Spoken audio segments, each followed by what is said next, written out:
Suami dan istri berjalan bersama-sama, suami tidak tahu seluruh isi hati istrinya. Istri tidak tahu seluruh isi hati suaminya. Mungkin kadang-kadang suaminya terpaksa tersenyum saja tapi hatinya sebenarnya nggak bahagia. Mungkin terpaksa istrinya tersenyum saja tapi hatinya ada sebagian tidak berbahagia. Orang tua dan anak jalan sama-sama, kelihatan kok baik-baik aja, makan sama-sama. Tapi orang tua tidak tahu isi hati anaknya 100%. Anak-anak pun demikian, tidak tahu isi hati orang tua 100%. Mungkin juga ada hal-hal yang mengganjal di hati Bapak Ibu. Saya percaya firman Tuhan ini ada maksud Tuhan untuk memberkati Bapak Ibu Saudara. Kenapa?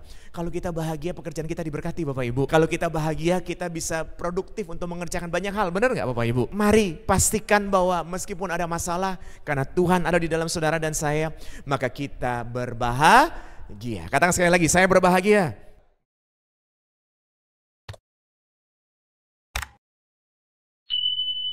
Shalom, selamat pagi. Terima kasih Bapak Ibu Gembala dan sahabat hamba-hamba Tuhan. Saya boleh diberi kesempatan, sebuah kehormatan buat saya boleh hadir di gereja ini kembali untuk kali yang kedua. Dan saya percaya Tuhan sudah mengatur semuanya, sebab tidak ada sesuatu yang terjadi secara kebetulan. Bapak Ibu Saudara, saya mau bertanya kepada Bapak Ibu, apa kabar? Luar biasa? Dahsyat? Sekali-sekali kita ganti Bapak Ibu, jangan hanya luar biasa. Kalau saya bertanya apa kabar, Bapak Ibu bebas berkata, saya diberkati, saya sehat luar biasa, berkat Tuhan selalu dilimpahkan, betul gak Bapak Ibu? Jadi setiap minggu itu beda-beda Bapak Ibu. Memang ada masalah ya kadang-kadang ya Bapak Ibu ya. Tapi meskipun ada masalah persoalan, saudara tetap berkata segala perkara dapat ditanggung di dalam Tuhan yang memberikan kekuatan kepada kita. Saya mau bertanya sekali lagi, sudah siap jawabannya Bapak Ibu ya? Beda-beda harusnya ya.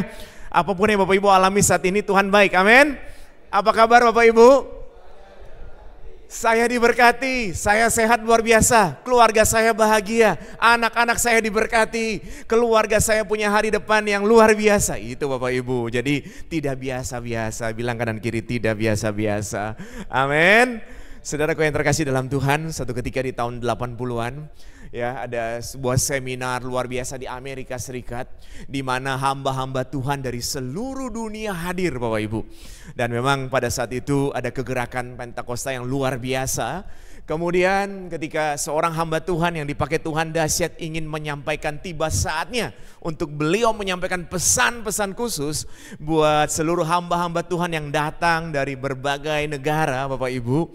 Dan pada saat itu belum seperti hari ini ya, yang semua sudah pakai iPad dan lain sebagainya. Masih modelnya buku dan ballpen ya. Maka semua hamba-hamba Tuhan sudah menyiapkan bukunya, sudah menyiapkan ballpennya untuk siap-siap catat pesan-pesan Tuhan yang akan disampaikan oleh hamba Tuhan senior tersebut Bapak Ibu. Yang hadir banyak sekali. Dan di tengah mereka sedang siap untuk mencatat, hamba Tuhan ini terdiam sejenak. Wah, mereka tunggu apa ini? Jangan-jangan Tuhan sedang berbicara ini Bapak Ibu ya. Mereka siap-siap. Sekian 1-2 menit kok masih terdiam nih. Kok kayaknya hamba Tuhan ini sedang berdoa Bapak Ibu. Kemudian setelah itu hamba Tuhan senior ini berkata, saya sudah menyiapkan begitu banyak materi yang luar biasa. Namun tadi ketika saya sedang berdoa buat seluruh hamba-hamba Tuhan, para gembala, para pendeta-pendeta dari berbagai negara, Tuhan taruh di hati saya untuk menanyakan satu kalimat sederhana. Are you happy?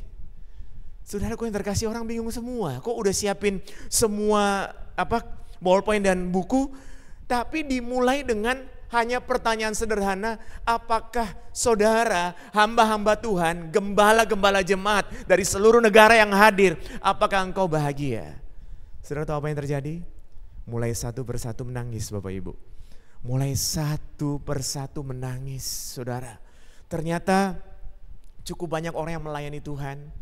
Cukup banyak orang yang tersenyum tapi sebenarnya hatinya tidak berbahagia Bapak Ibu. Dan hari ini Tuhan mau saudara dan saya yang hadir hari ini, yang melayani maupun dilayani harus berbahagia. Katakan sama-sama dengan saya berbahagia. Amin Bapak Ibu. Slide berikutnya kita baca sama-sama. Bahagia, 1, 2, 3. Bahagia bukan karena ketidakhadirannya masalah, tapi karena ada kehadiran Tuhan dalam setiap masalah. Jadi Bapak Ibu Saudara, tidak berarti kalau masalah nggak ada dulu baru kita bahagia. definisi bahagia menurut dunia itu kan aman, sentosa, tidak ada masalah, tidak ada persoalan, tidak ada peperangan gitu ya Bapak Ibu ya. Apakah mungkin terjadi Bapak Ibu? Enggak mungkin Bapak Ibu, kita tiap hari aja ada masalah saudara. Masalah ini, masalah itu, masalah keluarga, masalah pelayanan, masalah pekerjaan. Nah kalau seandainya bahagia diukur oleh ukuran dunia Bapak Ibu, bahkan Kamus Besar Bahasa Indonesia yang mengatakan tentang bahagia itu adalah sukacita, senang dan sebagainya, maka mustahil untuk kita bisa bahagia. Betul gak Bapak Ibu? Tapi kenapa kita bisa berbahagia Bapak Ibu? Karena Tuhan hadir di setiap masalah yang kita sedang hadapi. Tepuk tangan yang hebat buat Tuhan Yesus. Amin. Makanya di ibadah pertama ini saya angkat tema happiness ya, kebahagiaan dan kebahagiaan yang sejati, kebahagiaan yang sungguh-sungguh. Saudara, suami dan istri berjalan bersama-sama, suami tidak tahu seluruh isi hati istrinya. Istri tidak tahu seluruh isi hati suaminya. Mungkin kadang-kadang suaminya terpaksa tersenyum saja tapi hatinya sebenarnya gak bahagia. Mungkin terpaksa istrinya tersenyum saja tapi hatinya ada sebagian tidak berbahagia. Orang tua dan anak jalan sama-sama, kelihatan kok baik-baik aja, makan sama-sama. Tapi orang tua tidak tahu isi hati anaknya 100%. Anak-anak pun demikian, tidak tahu isi hati orang tua 100%. Mungkin juga ada hal-hal yang mengganjal di hati Bapak Ibu. Saya percaya firman Tuhan ini tidak dengan kebetulan, tapi saya yakin ada maksud Tuhan untuk memberkati Bapak Ibu Saudara. Kenapa? Kalau kita bahagia, pekerjaan kita diberkati Bapak Ibu. Kalau kita bahagia, kita bisa produktif untuk mengerjakan banyak hal. Benar gak Bapak Ibu?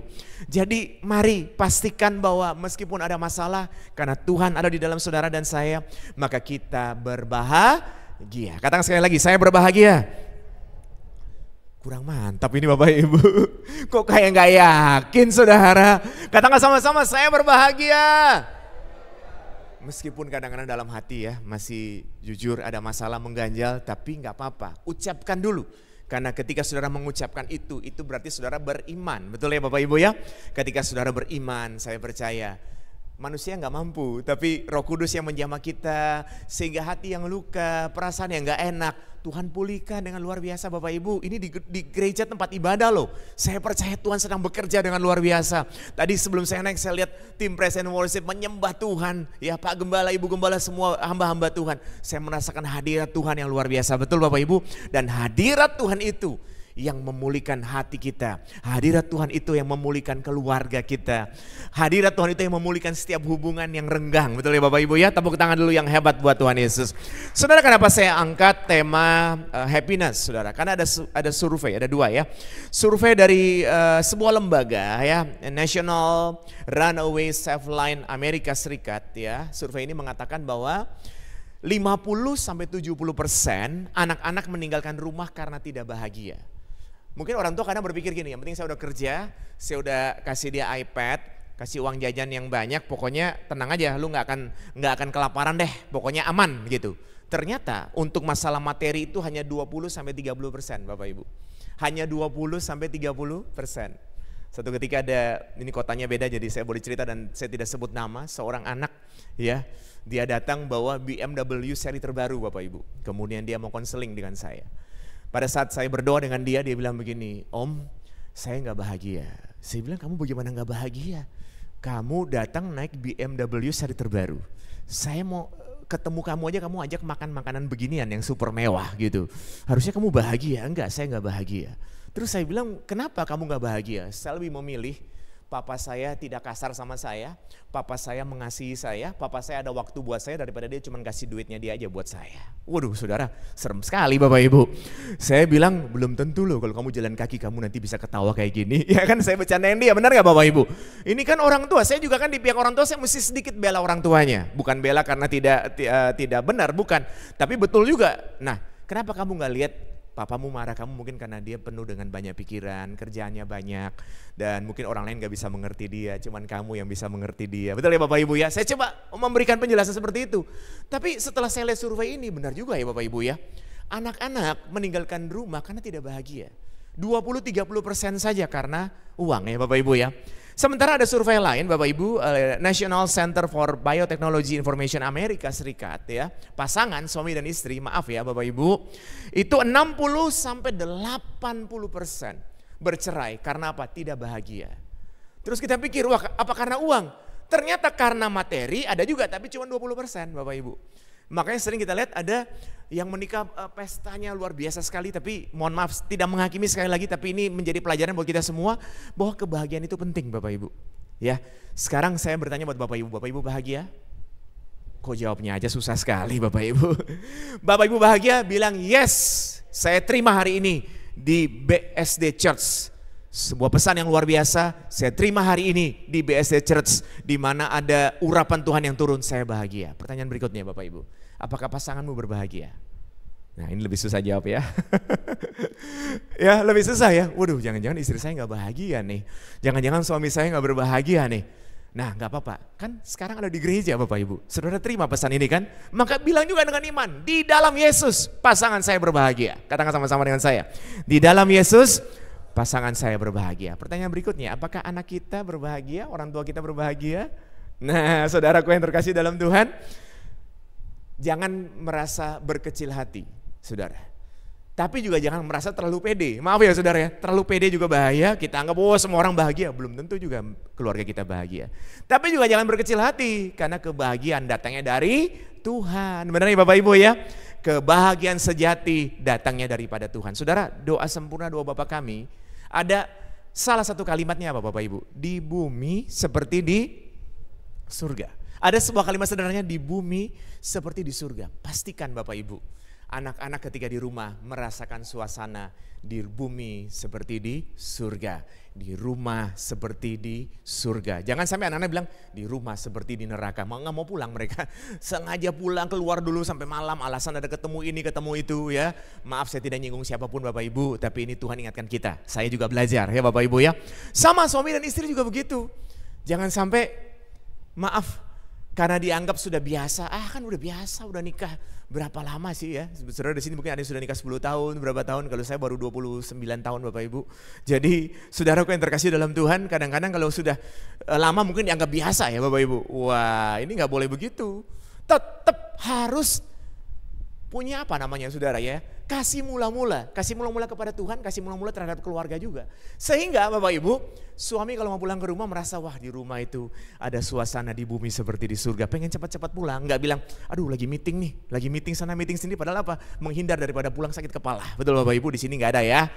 Atau demikian juga istri, jangan sampai nggak bahagia. Maaf Bapak Ibu, survei ini yang mendorong saya untuk menyampaikan tentang happiness. Dan saya percaya ini pasti menjadi berkat buat Bapak Ibu Saudara dan keluarga. Tepuk tangan sekali lagi, kita akan masuk dalam firman Tuhan. Hari ini saya akan khotbahkan khotbah tekstual dari satu ayat firman Tuhan saja Bapak Ibu.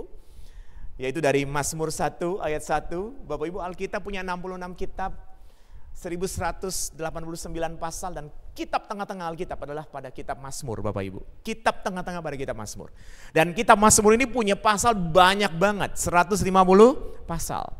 Dimulai pada pasal 1 ayat 1 yang itu menjadi berkat buat kita hari ini secara tekstual. Dan kata pertamanya adalah berbahagia. Kita baca sama-sama dengan suara keras, 1, 2, 3. Berbahagialah orang yang tidak berjalan menurut nasihat orang fasik, yang tidak berdiri di jalan orang berdosa, dan yang tidak duduk dalam kumpulan pencemooh. Satu ayat ini ada 3 pesan, dan saya percaya ini pasti menjadi berkat buat setiap kita. Satu ayat ini adalah ayat pertama dari kitab yang paling banyak pasalnya, dan dimulai dengan satu kata berbahagia. Jadi saya sih berdoa sungguh-sungguh Bapak Ibu nanti setelah ibadah semuanya berbahagia. Amin. Bukan tidak ada masalah, masalah ada, tapi tetap berbahagia karena Tuhan hadir di setiap masalah yang kita hadapi. Baik, kita masuk ke pesan pertama. Tidak berjalan menurut nasihat orang fasik. Katakan sama-sama dengan saya, tidak berjalan menurut nasihat orang fasik. Saudara, menurut orang fasik, tentunya banyak kalau bicara orang fasik ini, orang yang bertentangan dengan ajaran Tuhan ya. Tapi kalau secara sederhana saja dalam kehidupan sehari-hari, menurut orang fasik yang penting itu senang, bukan benar ya. Menurut orang fasik itu yang penting senang, happy-happy deh. Mau dosa juga gak apa-apa, yang penting gue happy. Itu happy-happy sementara Bapak Ibu. Itu happy-happy sementara, betul Bapak Ibu ya. Menurut orang fasik yang penting senang bukan benar, yang penting banyak uang. Karena kalau gak ada uang nanti orang gak pandang kita. Siapa bilang Bapak Ibu? Belum tentu juga ya. Belum tentu juga. Ya memang betul, uang itu penting, tapi uang tidak segalanya ya Bapak Ibu. Uang tidak segalanya. Saya kasih contoh buat Bapak Ibu. Kita baca sebagai ayat tambahan dalam Pengkhotbah pasal 2 ya. Saya mau kasih contoh buat Bapak Ibu. Kita baca ayat 10 dan 11 perlahan-lahan ya. Baca dengan suara keras ya Bapak Ibu, karena firman Tuhan yang keluar tidak akan pernah kembali dengan sia-sia. Mulai 1, 2, 3. Aku tidak merintangi mataku dari apapun yang dikehendakinya. Dan aku tidak menahan hatiku dari sukacita apapun. Sebab hatiku bersukacita karena segala jeripayahku itulah buah segala jeripayahku. Jadi berkat, kaya raya, mobil mewah ya, ini kan hasil jeripayah ya. Mari kita baca ayat 11. Ketika aku meneliti, baca sama-sama Bapak Ibu, ketika aku meneliti, berarti detail ini Bapak Ibu, detail ya. Segala pekerjaan yang telah dilakukan tanganku dan segala usaha yang telah kulakukan untuk itu dengan jeripayah, lihatlah, segala sesuatu adalah kesia-siaan dan usaha menjaring angin. Memang tak ada keuntungan di bawah matahari. Bapak Ibu, ini ayat keras loh ya. Jadi aku gak salah juga nih nikmati jeripayah, sukacita nih, punya segala macam. Tapi ternyata ayat berikutnya berkata Bapak Ibu, ini usaha menjaring angin, kesia-siaan Bapak Ibu. Ini ayat ini ditujukan kepada siapa Bapak Ibu? Kepada raja yang kaya raya, Salomo namanya Bapak Ibu, tahu ya Salomo ya. Wah, memimpin berapa lama tuh Salomo? 40 tahun ya Bapak Ibu, lama sekali ya Salomo. Mau tahu kekayaannya Salomo? Emas lagi mahal ya, kalau nggak salah udah naik berapa nih emas satu gramnya. Salomo ini ya, dia mendapatkan ini dari satu sisi saja, itu 666 talenta emas per tahun. Jadi dia dapat nih dari penghasilannya, ini baru dari penghasilan emas aja ya, ini kita nggak usah ambil dari yang lain. 666 talenta emas, saudara, satu talenta itu setara 34,2 kilogram. Jadi per tahun Salomo itu dapatnya 22,8 ton emas. Ada yang punya emas 1 ton di sini Bapak Ibu? Belum ya, saya juga apalagi Bapak Ibu. Ya, saudara bayangkan, berarti tiap tahun kira-kira, ini tidak ada di Alkitab, ini oleh para ahli aja coba menghitungnya, itu per tahun 25 triliun per tahun. Ada seorang yang bernama Stephen Dutch ya. Ini tidak ada di Alkitab, tapi ini ilmuwan ya Bapak Ibu ya. Mencoba untuk menghitung berapa sih kekayaan Salomo. Dia memperkirakan ya 1 sampai 2 triliun US dollar. Saudara pasti kenal yang namanya Elon Musk ya, Jeff Bezos ya kan. Siapa yang nggak kenal kan, Tesla ya, kemudian X ya yang dia baru beli, kemudian apa, Mark Zuckerberg ya, Facebook, Instagram. Ternyata kekayaan mereka tuh baru sekitar kalau nggak salah 300-400 miliar. 300-400 miliar US dollar. Salomo ini kalau dihitung, ini menurut Stephen Dutch, itu sekitar 1 sampai 2 triliun US dollar. Berarti dia kaya sekali Bapak Ibu. Kalau dihitung hari ini sangat kaya. Tapi ayat yang tadi kita baca apa? Perenungannya dia. Setelah meneliti. Yang meneliti itu berarti gimana Bapak Ibu? Detail atau cuman pandang-pandang biasa? Detail ya Bapak Ibu ya. Setelah diteliti, dia bilang ini semua sia-sia. Hanya usaha menjaring angin. Saya nggak bilang punya uang salah ya Bapak Ibu, jangan marah ya. Bapak Ibu harus punya uang, Bapak Ibu harus diberkati supaya Bapak Ibu memberkati banyak orang dan memberkati pekerjaan Tuhan. Tidak salah. Tapi Tuhan harus yang terutama. Yang terutama di dalam hidup ini meninggikan nama Yesus. Amin. Sebab di mana hartamu berada, di situ hatimu berada. Kalau orang ketemu ngomongnya selalu Yesus, berarti hatinya itu ada Yesus. Kalau setiap kali ketemu, ya bisa dilihat lah daripada orang yang setiap kali ketemu ngomongnya apa, itu hatinya ada di situ. Betul Bapak Ibu? Jangan hakimi ya, hati kita aja yang kita hakimi. Bukan kita hakimi, kita perbaiki. Orang lain jangan kita hakimi. Amin. Nah saudaraku yang terkasih, slide berikutnya berkata, hati-hati dengan berjalan ini apa saudara? Langkah awal. Berjalan ya kemana gitu, berarti kan berjalan langkah awal kan. Hati-hati dengan berjalan langkah awal. Dan hati-hati dengan apa? Nasihat. Nasihat ini apa Bapak Ibu? Cara berpikir. Bahagia bukan karena kesenangan semu, tapi karena sukacita dalam Kristus. Dengan siapa kita bertukar pikiran, dengan siapa kita minta arahan dan nasihat, jadilah kita orang tersebut. Jadi hati-hati dengan nasihat. Betul Bapak Ibu? Hati-hati dengan berjalan. Makanya pesan pertama tadi kan bilang bahwa tidak berjalan menurut nasihat orang fasik. Karena kita akan salah dalam langkah hidup kita. Yang kedua Bapak Ibu, sederhana. Tidak berdiri di jalan orang berdosa. Katakan sama-sama dengan saya, tidak berdiri di jalan orang berdosa. Kalau tadi kan berjalan ya, berjalan artinya mengikuti nasihat orang fasik itu nggak boleh gitu kan. Yang kedua ini jangan berdiri. Saudara, berikutnya berdiri ini sudah udah menetap. Jadi kalau sudah berdiri ini kan udah menetap begitu. Menetap menjadi bagian. Jangan berdiri ya Bapak Ibu dalam gaya orang berdosa yang lebih memilih kesenangan jangka pendek.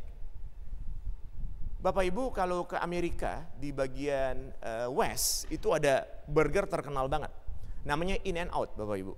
Saya kalau pelayanan ke Amerika kalau di West itu saya pasti akan ya meskipun setelah pelayanan diajak makan saya bilang boleh nggak saya take away aja. Jadi lewat drive thru beli. Jam 11, jam setengah 12 malam dia tutup jam 12 malam. Itu masih antrinya kayak apa Bapak Ibu? Rame sekali Bapak Ibu. Burger In and Out ini ya. Dan saya baca laporan terakhir mereka di bulan Maret terakhir, itu omsetnya mereka per hari 100 miliar Bapak Ibu, per hari. Ya kalau jual mobil per hari 100 miliar kecil ya Bapak Ibu, ini jual burger 100 miliar gimana tuh Bapak Ibu, saya nggak tahu berapa banyak burger yang dihasilkan, berapa banyak kentang gitu kan. Tapi karena ini ditulis jadi saya bisa cerita, jadi pemiliknya udah generasi ketiga yang jalanin sebagai CEO ya, karena saya tertulis maka saya bisa cerita. Kalau tidak tertulis saya tidak bisa cerita. Tertulis bahwa dia sendiri mengakui bahwa dia 3 kali gagal membangun rumah tangga Bapak Ibu. 3 kali, bukan 1 kali loh, 3 kali gagal membangun rumah tangga. Dan kali ini dia lebih dekat dengan Tuhan, hidupnya diubahkan dan lain sebagainya. Artinya Bapak Ibu, orang yang setiap hari 100 miliar omsetnya aja bisa gagal 3 kali dalam rumah tangga. Betul Bapak Ibu, tidak menghakimi ya, maafkan saya, ampuni saya.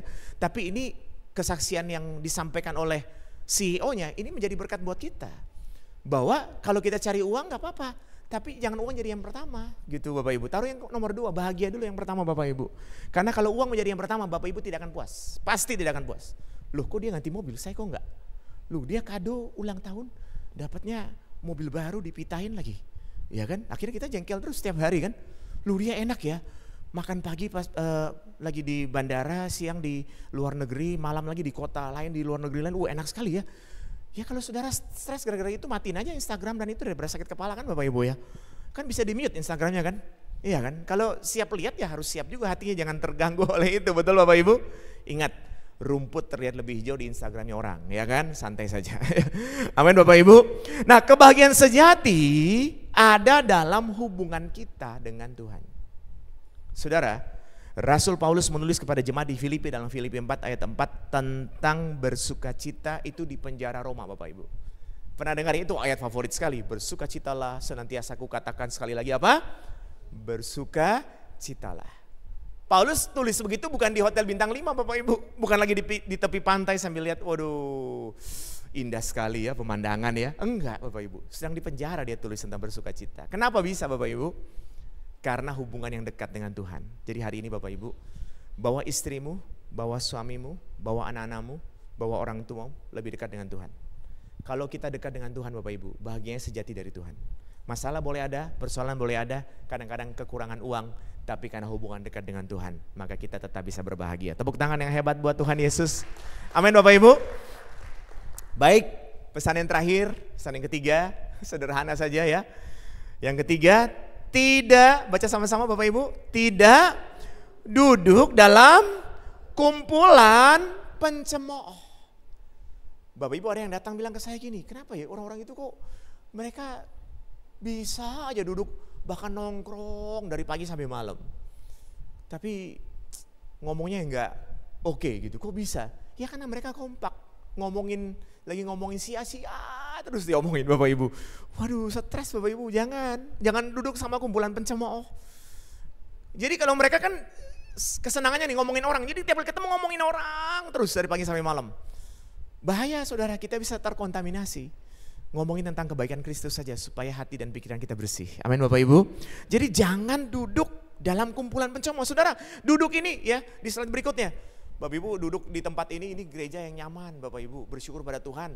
Tuhan kasih anugerah Bapak Ibu boleh ada di tempat ini. Ya, setia di tempat ini. Amin ya. Bilang saya setia di tempat ini. Saya sungguh-sungguh karena kalau nggak setia nggak bisa bertumbuh Bapak Ibu. Ya. Semua gereja, semua hamba Tuhan punya kelebihan, punya kekurangan. Kalau Tuhan percayakan Bapak Ibu ada di sini, berarti inilah yang harus Bapak Ibu jalanin, betul? Bicara duduk. Duduk nyaman, kursinya nyaman. Duduk nyaman, dengar tadi puji-pujian luar biasa. Duduk nyaman, dengar kebenaran firman Tuhan. Itu mantap. Tapi jangan duduk nyaman dalam kumpulan pencemooh. Betul Bapak Ibu? Duduk itu merasa nyaman. Jangan duduk dan merasa nyaman dalam pergaulan yang salah. Bapak Ibu orang ada lagi kerja rajin-rajin nih, kerja rajin banget, tiba-tiba dia datang ketemu sama apa tuh, best friend forever, ya kan? Anak-anak muda bilangnya itu kan ya. Nah duduk bestie, cerita, wah ngopi-ngopi mulai. Kalau udah duduk kan biasanya nanya kan, kamu kerja di mana, kerja di mana, kerja di mana gitu kan? Orang yang lagi kerja rajin ditanya juga kerja di mana di sini. Boleh tahu nggak? Gajimu berapa? Kita ini suka kepo, biasalah ya kan? Tanya Bapak Ibu. Karena teman baik dia ceritalah gajinya Bapak Ibu. Wah temannya bilang, kok bisa sih? Kamu udah kerja berapa lama? Wah perusahaan gak perhatikan keringat kamu itu. Kok bisa gaji kamu cuma segitu? Ya jangan mau. Kasihan. Omongan setan semua nih Bapak Ibu. Apa yang terjadi, orang yang rajin ini tiba-tiba jadi terganjal hatinya. Begitu pulang dia ketemu istrinya, bener juga ya teman saya bilang, sudah kerja sekian lama, aduh perusahaan ini gak mikirin saya, aduh gitu ya Bapak Ibu. Akhirnya dia resign. Begitu resign dia mau cari kerjaan lebih baik, gak dapat Bapak Ibu setahun. Ketemu bestinya juga iya nanti kita doain gak bantu Bapak Ibu. Susah. Jadi gimana Bapak Ibu, hati-hati. Betul Bapak Ibu Saudara? Kalau lagi duduk nongkrong ngopi, pastikan tinggalkan ngopi itu. Saudara bahagia gak? Kalau saudara gak bahagia lebih baik jauhin aja. Benar gak Bapak Ibu? Maaf, ini bukan bicara soal uang. Jadi jangan saudara berpikir, oh saya mau berteman dengan orang yang kaya. No, bukan masalah kaya miskin, tidak bicara itu. Ketika saudara duduk, saudara pergi meninggalkan pertemuan itu, bahagia enggak? Enggak. Kalau enggak bahagia, hati-hati. Tepuk tangan dulu buat Tuhan Yesus untuk firman ini ya. Saudara ingat, pergaulan menentukan arah hidup. Baca sama-sama dengan saya, pergaulan menentukan arah hidup. Kalau pergaulan salah, arah hidupnya salah. Saya bilang buat anak-anak, kami puji Tuhan, 3 anak kami sudah lulus semua, jadi yang kedua dan ketiga sedang ikut S2. Yang pertama dan kedua ikut S2, yang ketiga S1.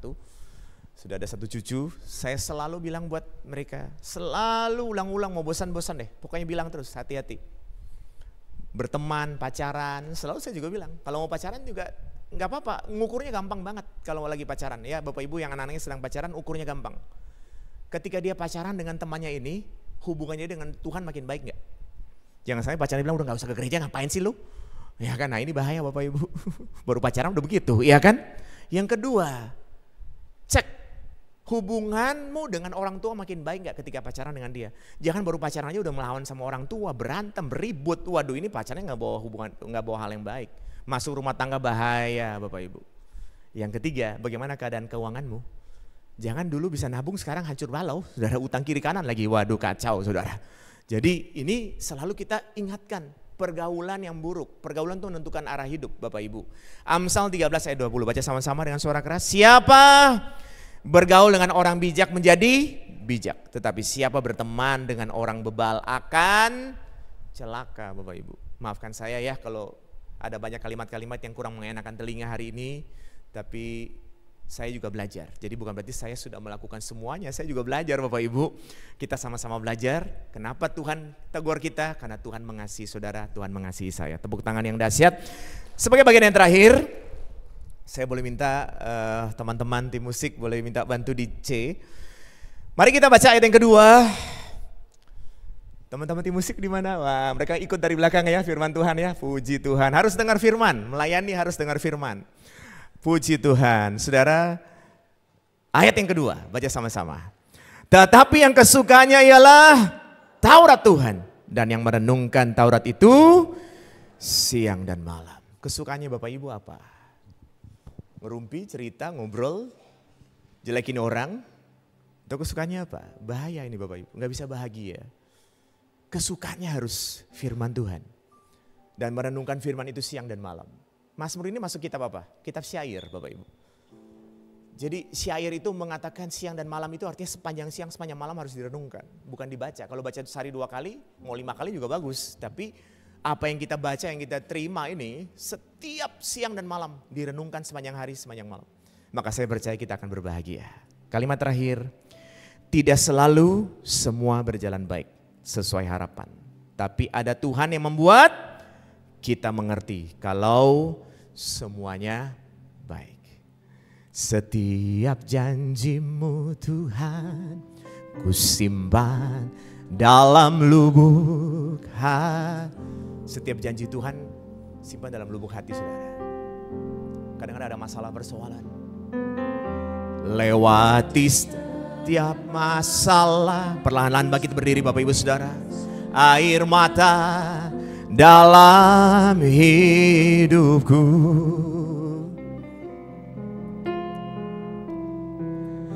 Janjimu hidupku. Simu menuntun langkahku dalam setiap haleluya. Penolongku yang aku Mari angkat tanganmu saudara. Berterima kasih, bersyukur pada Tuhan.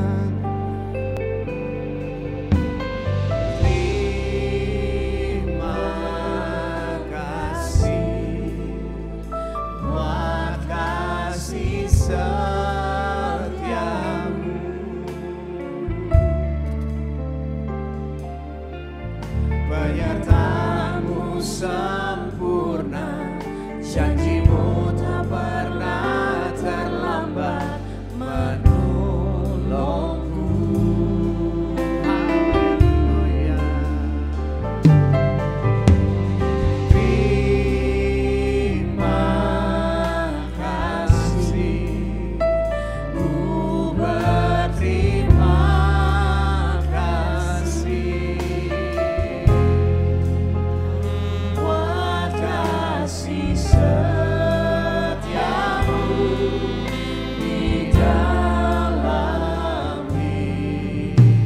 Boleh berikan tepuk tangan yang hebat buat Tuhan Yesus. Terima kasih Tuhan.